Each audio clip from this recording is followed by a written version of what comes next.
Imagina por un momento al hombre más poderoso de su tiempo. Un guerrero que derrotó gigantes. Un estratega que unificó tribus divididas durante generaciones. Un poeta cuyas palabras todavía se recitan miles de años después. Un hombre que hablaba con Dios. Ahora imagínalo caminando descalzo por un camino lleno de polvo. Su cabeza está cubierta. Su rostro está mojado por las lágrimas. Y el rey está huyendo. Pero no huye de un ejército extranjero. No escapa de un imperio invasor. Está huyendo de su propio hijo. Este es uno de los momentos más dolorosos en la vida de David, el rey más famoso de Israel. La mayoría de las personas recuerdan a David por una historia muy diferente. La historia de cuando derrotó al gigante Goliat con una simple piedra. Pero lo que muchos no saben es que esa no fue la batalla más difícil de su vida. La verdadera batalla de David no se peleó contra un gigante. Se peleó contra algo mucho más peligroso, contra su propio corazón. Y para entender cómo el rey más grande de Israel terminó huyendo de su propio hijo, debemos regresar al principio. Mucho antes de ser rey, David era simplemente un joven pastor. Vivía en Belén. Era el hijo menor de su familia. Sus hermanos mayores eran altos, fuertes y entrenados para la guerra. David, en cambio, pasaba sus días cuidando ovejas en las colinas. Parecía un trabajo insignificante. Pero esas horas de soledad lo estaban preparando para algo mayor. Mientras vigilaba el rebaño, aprendió a tocar el arpa. Aprendió a escribir canciones. Aprendió a hablar con Dios.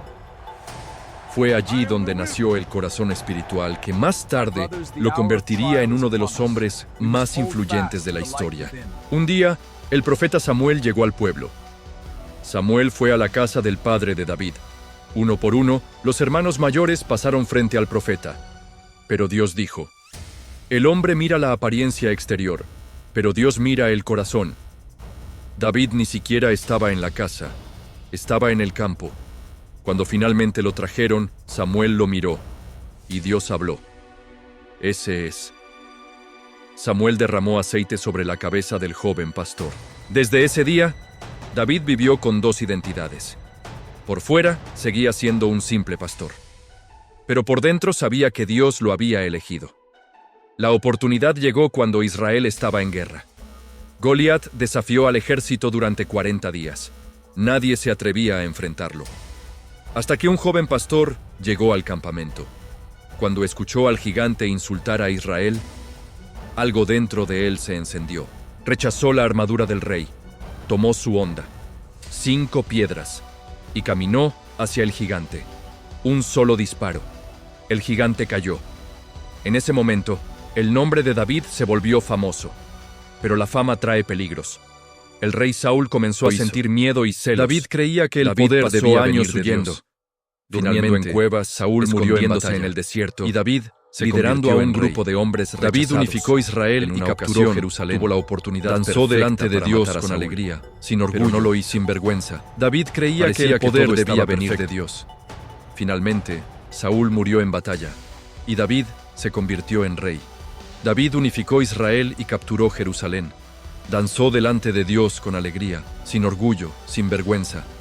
Parecía que todo estaba perfecto, pero fue en la cima del poder cuando comenzó su caída. Una noche, David caminaba por el techo de su palacio. Desde allí vio a una mujer bañándose. Su nombre era Bathsheba. Era hermosa, pero era la esposa de uno de sus soldados, Urías. David la mandó a llamar, y esa decisión desencadenó una tragedia.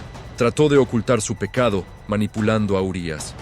Finalmente David ordenó que Urías fuera colocado en el frente de batalla. Murió peleando. David pensó que el secreto estaba enterrado, pero Dios había visto todo. Envió al profeta Natán. Natán contó una historia sobre un hombre rico que robó la oveja de un pobre. David se enfureció, exigió justicia. Entonces Natán dijo 4 palabras que sacudieron el reino. Tú eres ese hombre. David no negó su culpa. Dijo algo simple pero poderoso. He pecado contra el Señor. Fue perdonado, pero las consecuencias comenzaron. Su hijo Amnón cometió un crimen. David se enojó, pero no actuó. Ese silencio permitió que el odio creciera en el corazón de Absalom. Años después, Absalón organizó una rebelión, robó el corazón del pueblo y finalmente marchó hacia Jerusalén. David tuvo que huir. Así comenzamos esta historia. Un rey caminando descalzo, llorando, escapando de su propio hijo. En medio de ese exilio apareció Barzillai, un anciano de 80 años. David nos deja una lección. Vio a un rey cansado y hambriento. Nadie cae de repente. Y decidió ayudar. Las grandes caídas comienzan con pequeños pasos. Absalón murió. Pero también nos enseña cuando David algo escuchó más la noticia, poderoso, lloró como un padre. El arrepentimiento, no como un rey victorioso. La historia de David nos deja una lección profunda. Nadie cae de repente. Las grandes caídas comienzan con pequeños pasos, pero también nos enseña algo más poderoso. El arrepentimiento puede cambiar una vida. David solo pidió una cosa: no apartes de mí tu espíritu. David no fue grande por ser perfecto, fue grande porque cuando cayó, volvió a buscar a Dios. Tu peor noche no define tu historia. Lo que define tu historia es lo que decides hacer cuando llega la mañana.